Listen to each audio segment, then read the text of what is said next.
Terrance Gangsta Williams, aka OG Giggity, aka Mr. Answer Right Back, aka the People's Champ. Y'all, I got a legend in the. I got somebody to mess y'all head up. Man, just go ahead and introduce yourself. Let the people know who you are. My name Donald Tompkins. They refer to me as Wayne. What up, though? Detroit, Michigan, East Side, Black Bottom. Oh, okay, so you're from Detroit. So Yes, sir. now I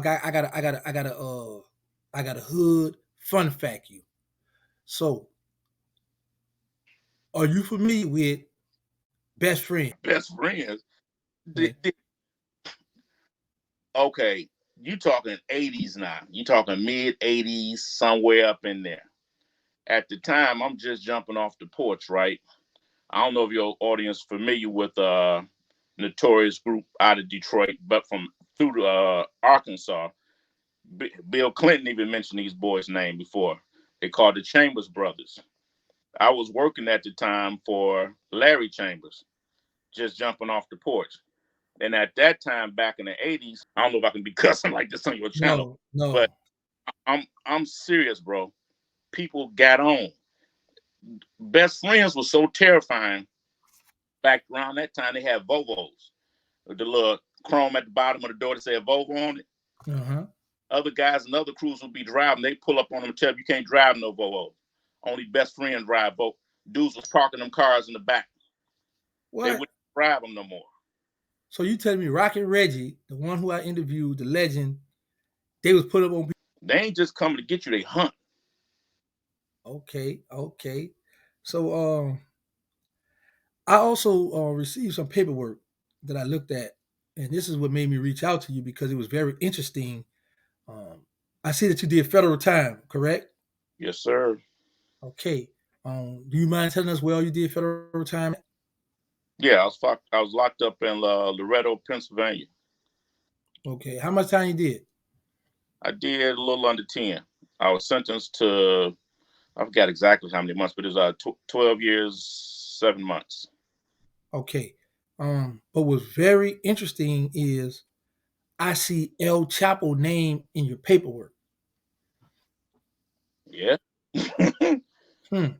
Now the thing is, very interesting with that part. Like for a black person, to have El Chapo name in his paperwork, that's very interesting because a lot of the Mexicans, especially as high as his position was, uh, for your name for his name to be in your paperwork. I mean, that says something about you. You had to be someone. So did you get a chance to see El Chapo or get to be around him? I met El Chapo. I negotiated directly with El Chapo. The interesting thing is, um, I was with my guy, my boss at that time, which took me to meet El Chapo, but he was with the Juarez cartel. And he switched allegiance from the Juarez cartel over to the Sinaloa cartel.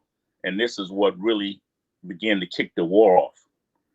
And he took me to Culiacan. And I actually, the first time I seen El Chapo, when I seen him, was in Mazatlan. And like a couple of days later, we jumped on the Devil's Spine, rode from the Devil's Spine, Mazatlan to Culiacan. And then that's when I had the opportunity to speak with El Chapo. But the interesting fact was, I didn't know who the fuck he was when I was talking to him. So how did you find out who he was? I actually found out later. At that particular time, I didn't know because he was always referred to. My boss at the time was referred to as on the two-way radio as Chief. So when they would refer to Chapo, they would always refer to him as the Chief's chief. I found out later, even though there's another whole story in between there, but I'll tell you this part.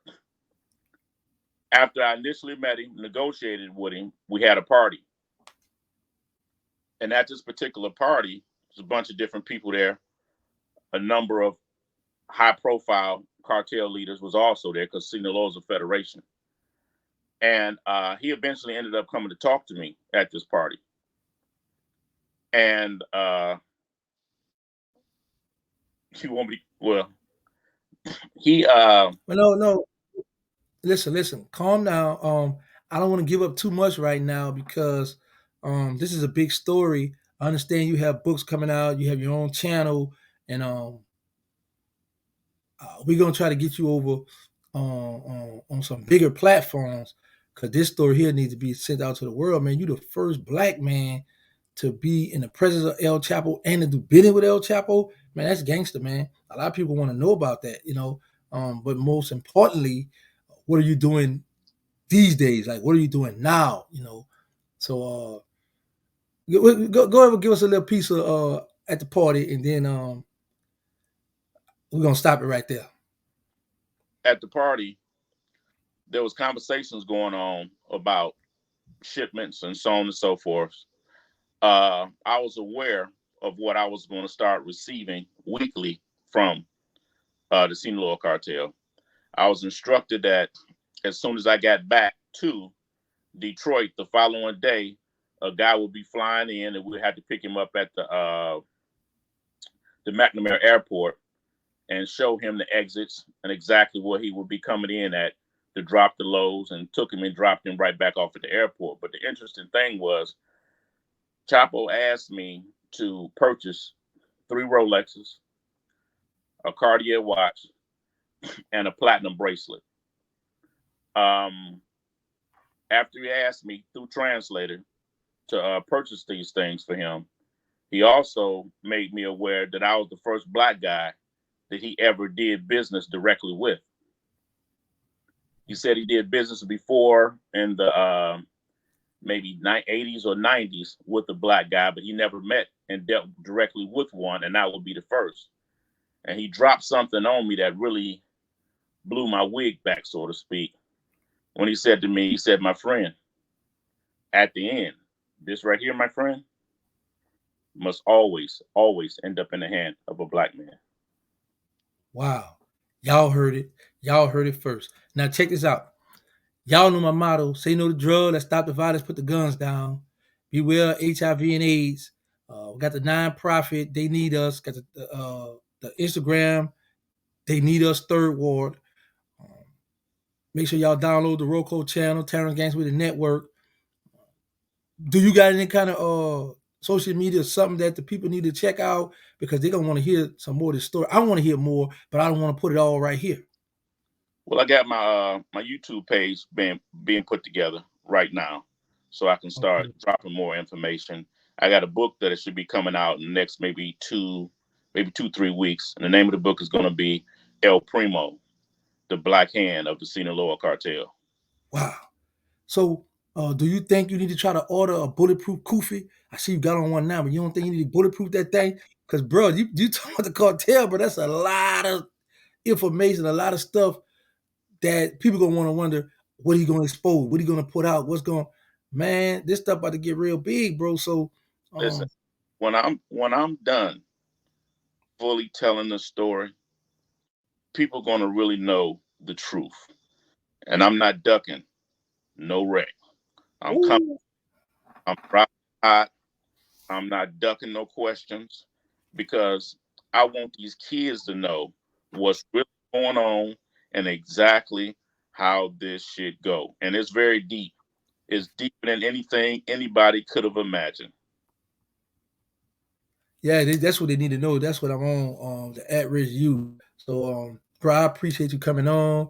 Thank you for sharing that part with us. And man, it's gonna get more interesting, man. And I'm gonna stay tuned because I like to hear